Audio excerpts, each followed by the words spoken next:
even more undignified than this. Leave my pride by my side and I'll become even more undignified than this. Some may say it's foolishness, but I'll become even more undignified than this. Na na na na na, na na na na, na na na na, na na na na, na na na na, na na na na, na na na na, na na na. I will dance, I will sing to be mad for my king.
관상가 양반, 어찌 내가 왕이 될 상인가?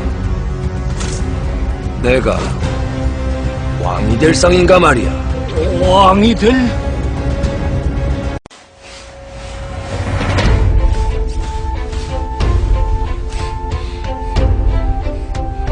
전도사 양반 4월 12일은 계란 삶아 먹는 부화날유.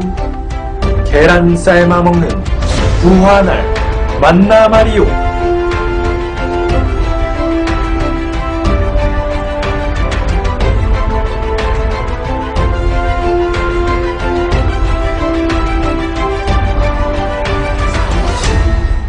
부활절입니다. 부활절?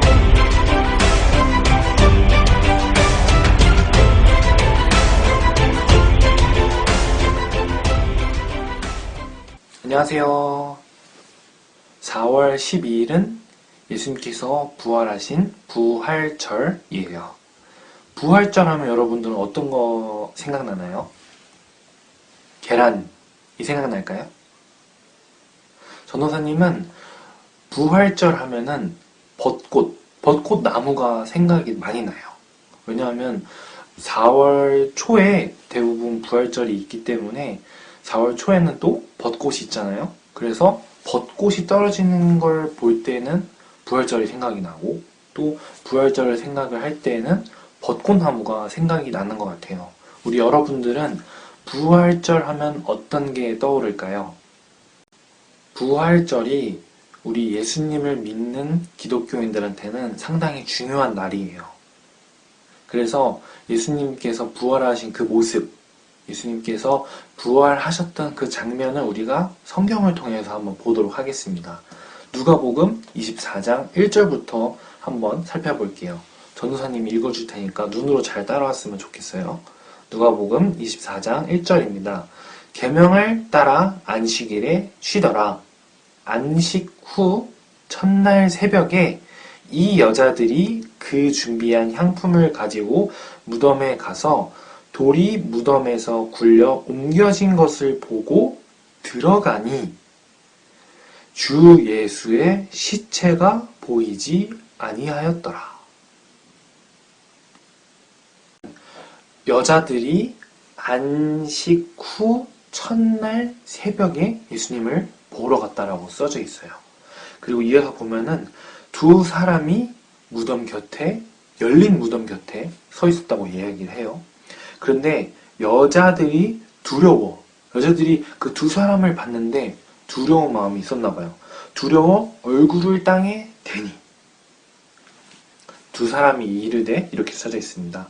어찌하여 살아있는 자를 죽은 자 가운데서 찾느냐? 어찌하여 살아있는 자를 죽은 자들 가운데서 찾느냐? 여기 계시지 않고 살아나셨느니라. 갈릴리에 계실 때에 너희에게 어떻게 말씀하셨는지를 기억하라 라고 이야기를 합니다. 그리고 이어서 얘기하는데 이르시기를 인자가 죄인의 손에 넘겨져 십자가에 못 박히고 제3일에 다시 살아나야 하리라 하셨느니라 라고 두 사람 이야기했어요. 그러자 이 여자들이 예수님께서 하신 말씀을 기억하고 11 사도들과 모든 사람들에게 가서 알렸다고 합니다. 그래서 부활하신 날이 상당히 중요해요. 부활하신 날. 자, 부활하신 날이 누가복음 24장 1절에 이렇게 이야기를 하고 있습니다. 안식 후 첫날 새벽에 부활을 하셨어요. 그러면 부활하신 날은 무슨 요일일까요? 퀴즈. 1번 부활하신 날은 금요일이다. 2번 토요일이다. 3번 일요일이다. 뭘까요?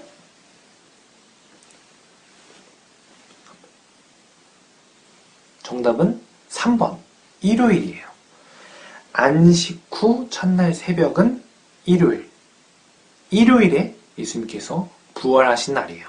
그럼 하나 더 생각할 수 있는 거는 안식일은 토요일이었구나를 생각도 해볼 수도 있는 거죠. 자, 예수님께서 일요일에 부활을 하셨어요. 그래서 예수님께서 부활하신 그 일요일에 우리가 모여서 찬양하고 또 말씀을 읽으면서 하느님의 시간들이 어땠는지, 또 예수님은 쟤네들과 어떤 이야기를 나눴는지를 우리가 다시 한번 말씀을 통하여서 배워보는 것이에요. 그래서 부활절이 중요하고 또 주일이 상당히 중요한 날인 거죠.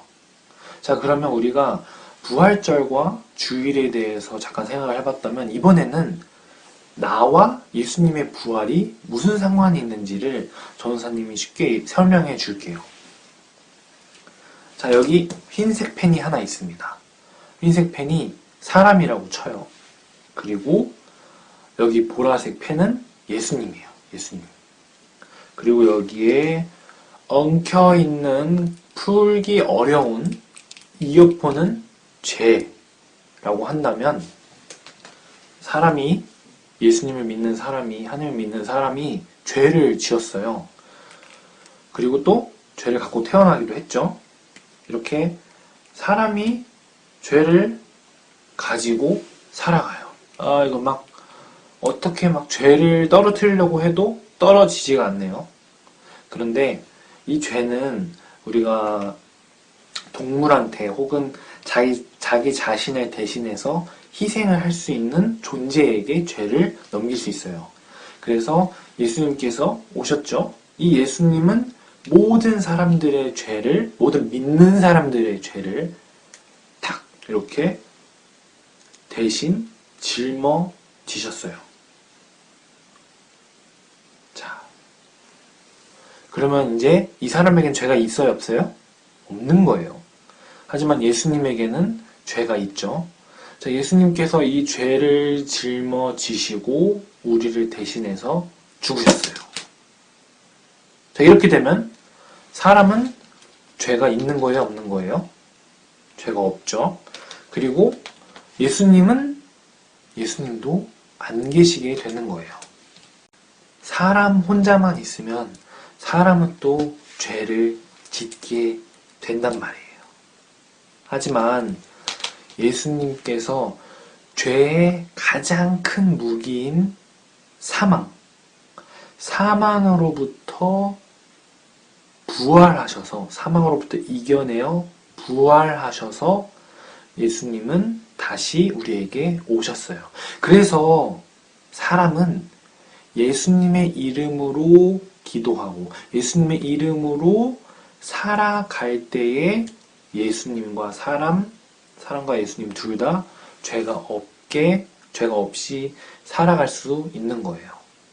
그래서 예수님의 부활이 상당히 중요해요. 첫 번째는 사람의 죄를 없애셨어요. 두 번째는 사람의 죄를 영원히 없애셨어요. 그리고 또 세 번째로는 우리가 예수님의 이름으로 살아갈 때 죄 없이 사는 것이기 때문에 하나님께 향하여 갈 수 있는 거예요. 이렇게 예수님의 부활이 상당히 중요한 사실인 거죠.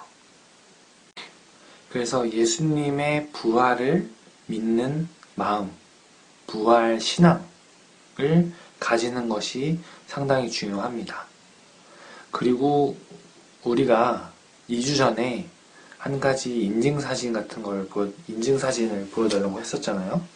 예수님은 나에게 어떠한 분인지를 사진으로 찍어서 보여달라고 했고, 또 저번 주에는 나는 예수님의 어떠한 사람인지를 생각을 나눠달라고 이야기했어요.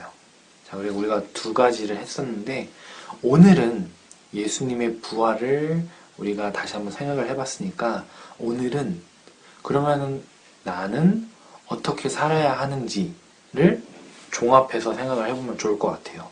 그래서 조금 어렵겠지만, 이런 예수님을 믿는 이런 나는 이런 부활의 신앙을 믿으며 살아가겠습니다. 라며 인증사진을 찍어보는 거 어떨까요? 너무 어려워요. 내가 생각해도 너무 어려워요. 사실 인증사진을 찍는 것보다 실제로 하는 게 더 중요해요. 그래서 여러분들이 실제 인증사진은 안 찍어줘도 돼요. 자, 그래서 끝으로 기도하고 마무리하도록 하겠습니다. 기도하겠습니다. 사랑의 주님, 감사합니다. 저희가 오늘 누가복음 24장을 통하여서 예수님의 부활을 다시 한번 생각을 해보았습니다. 부활을 믿는 마음으로 저희들이 힘차고 담대하게 살아갈 수 있게끔 주님께서 도와주시옵소서. 또한 모든 상황들이 처음 겪어지는 상황도 있을 텐데 그 어려운 상황들도 주님께서 함께하여 주셔서 지혜롭고 슬기롭게 살아갈 수 있게끔 주님께서 인도하여 주시고, 코로나로 인하여서 어려운 상황들이 있다면 그 모든 어려운 상황에도 주님의 손길이 있어 사랑으로 넘치고 극복할 수 있게끔 주님께서 도와주시옵소서. 살아계신 예수님의 이름으로 기도드립니다. 아멘.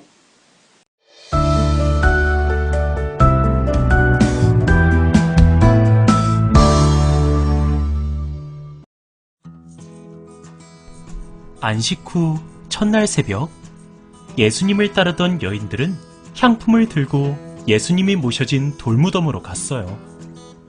그런데 이상한 일이 벌어져 있었어요. 분명 꽁꽁 닫혀 있어야 하는 무덤 문이 열려 있고 무덤 안은 텅 비어 있었어요. 여인들이 걱정하고 있을 때에 두 사람이 갑자기 나타났어요.